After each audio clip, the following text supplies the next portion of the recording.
Episode 146 of the podcast. This week we're talking a little bit about how the podcast works and runs, and we're going to talk about my newest project. Tune in this week.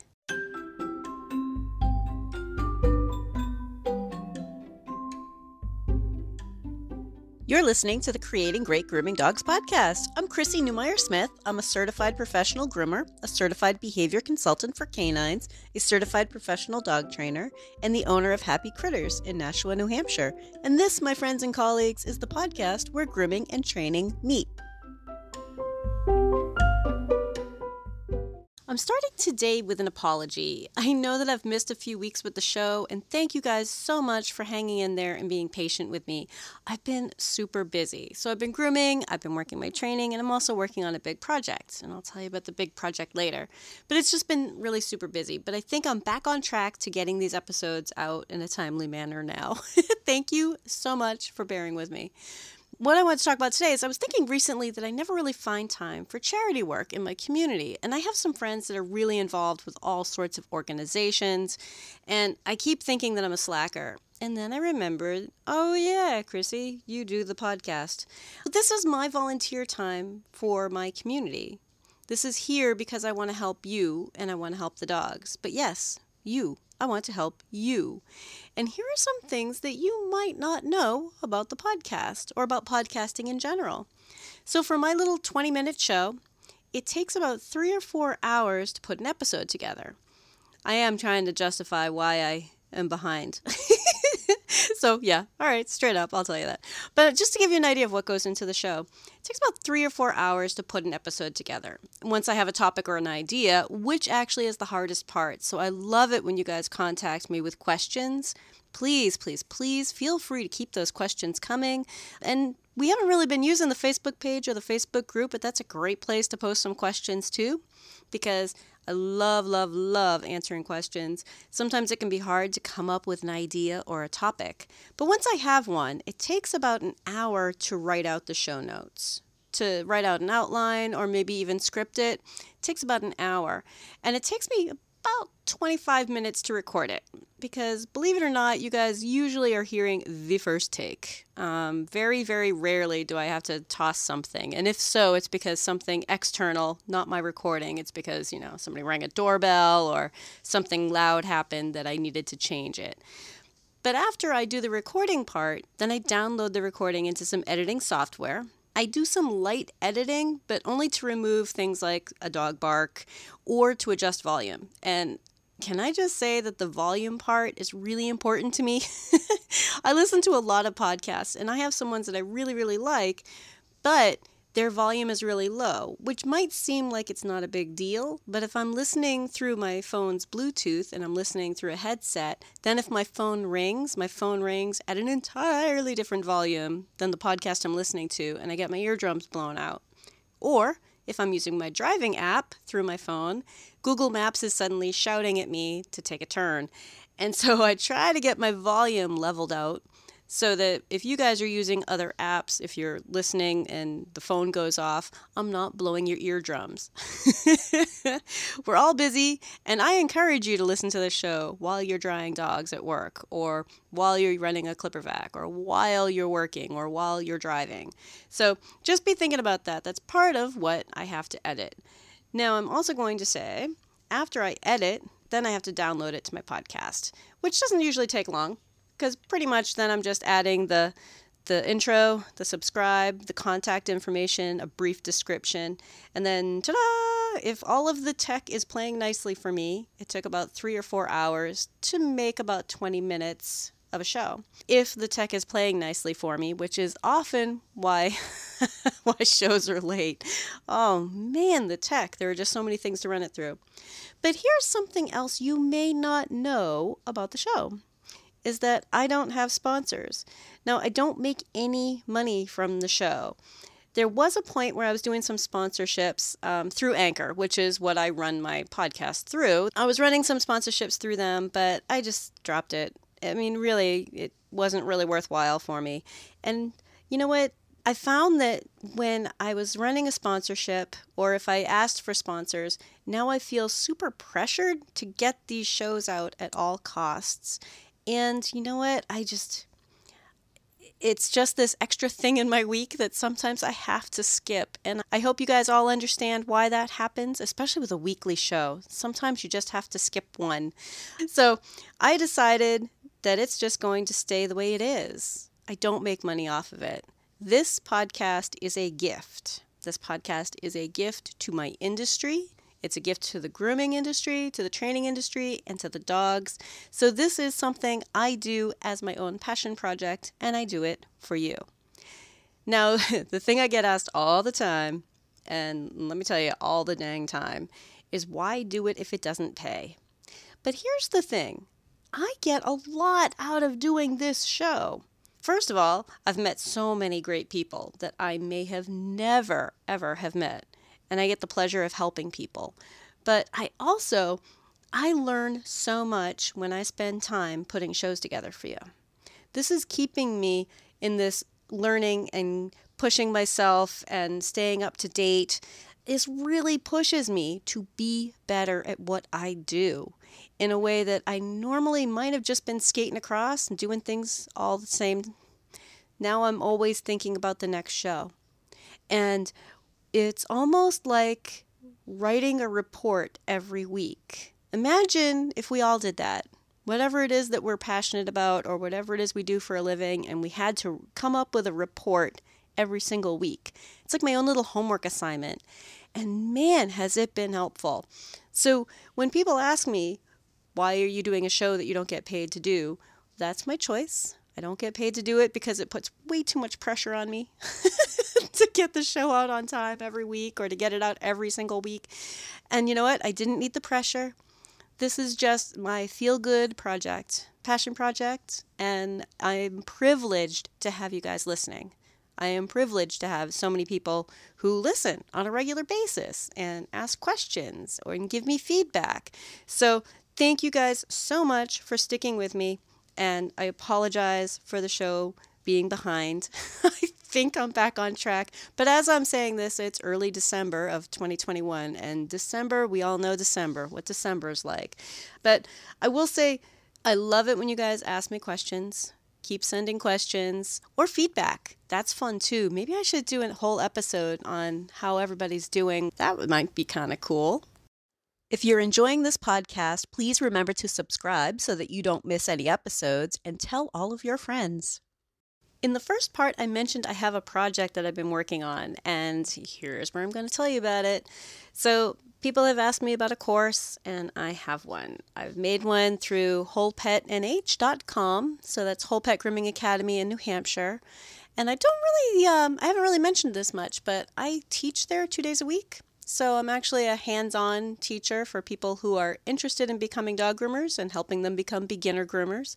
But my online course is through them, and it's the Master Groomer Behavior Specialist course. And it's 4 different courses. They're sequential. They're entirely online because people ask me that. Well, what if I'm in another country? This is entirely online.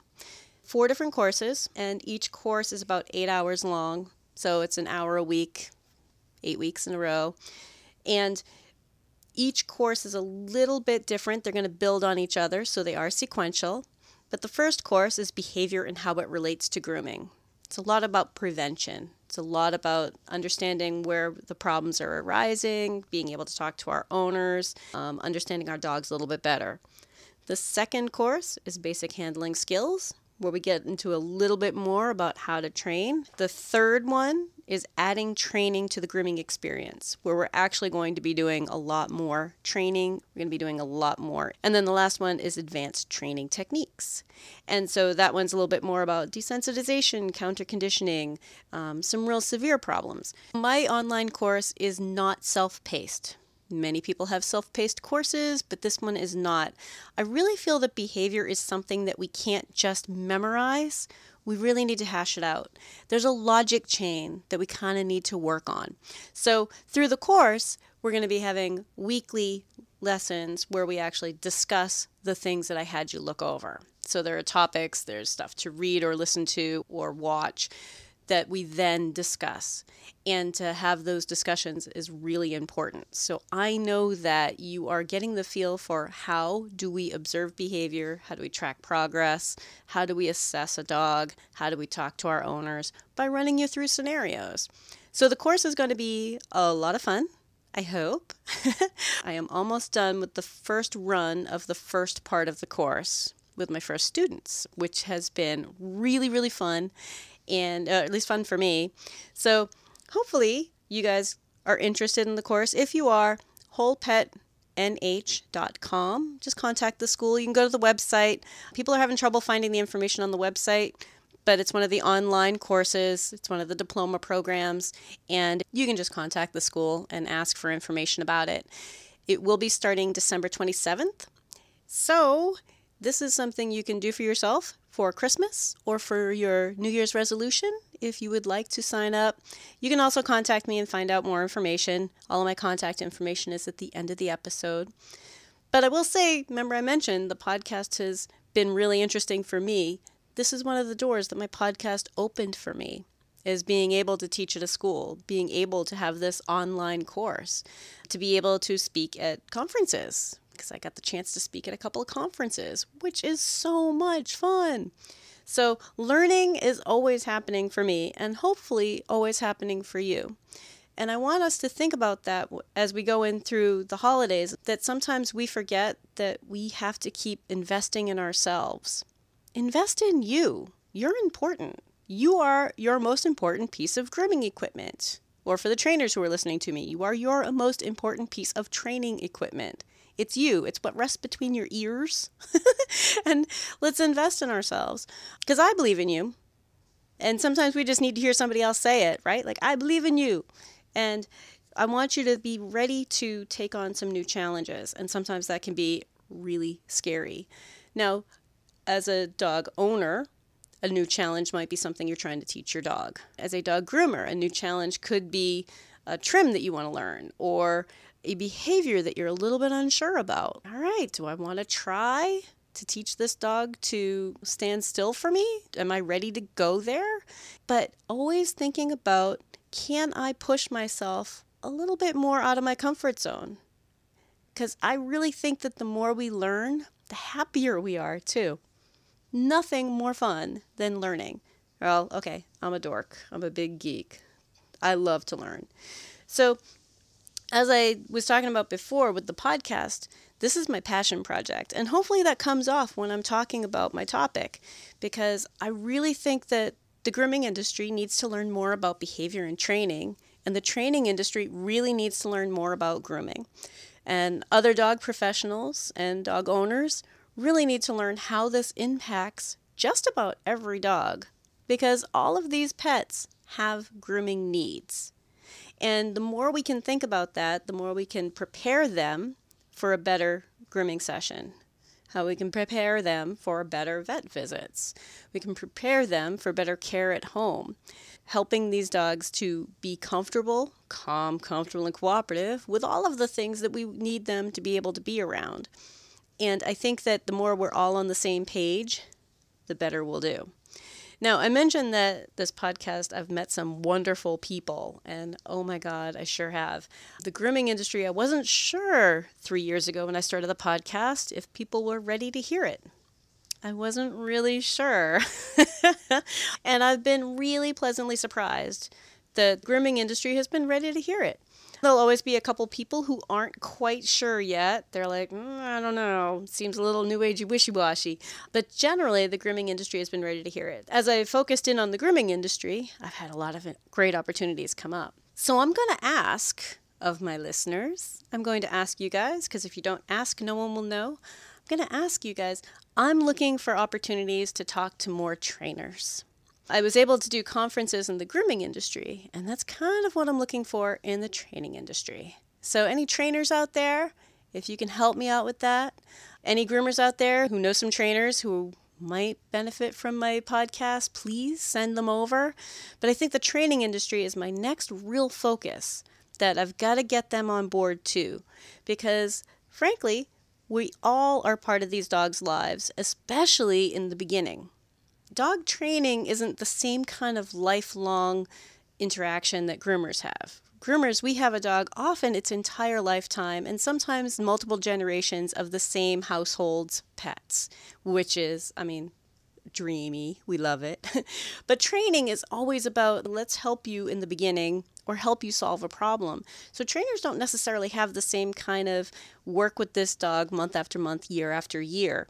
So I started off with really trying to get into groomers' heads. So I started off talking to the grooming industry, and now I really want to talk to the training industry, because when we first get a dog, it is very common for owners to jump right to vet visit, grooming appointment, and training. So we need to get our trainers involved earlier, not when we have a problem, but before we have a problem, so that less problems are walking into the grooming shop. Doesn't that sound ideal? So that more and more groomers are having dogs walk into the grooming shop pretty well prepared. That sounds pretty awesome. So I'm looking to talk to more trainers, hopefully get a chance to speak at training conferences. And, sometimes people are like, well, yeah, but that's for trainers. But I am a trainer. I'm a certified professional dog trainer. I'm a certified behavior consultant for canines. I am fully certified to be able to do that with the others. So I want you to think about ways that we might be able to get more and more trainers on board, because groomers get thrown under the bus. And not because anybody hates us, but because so many people still don't understand what we do.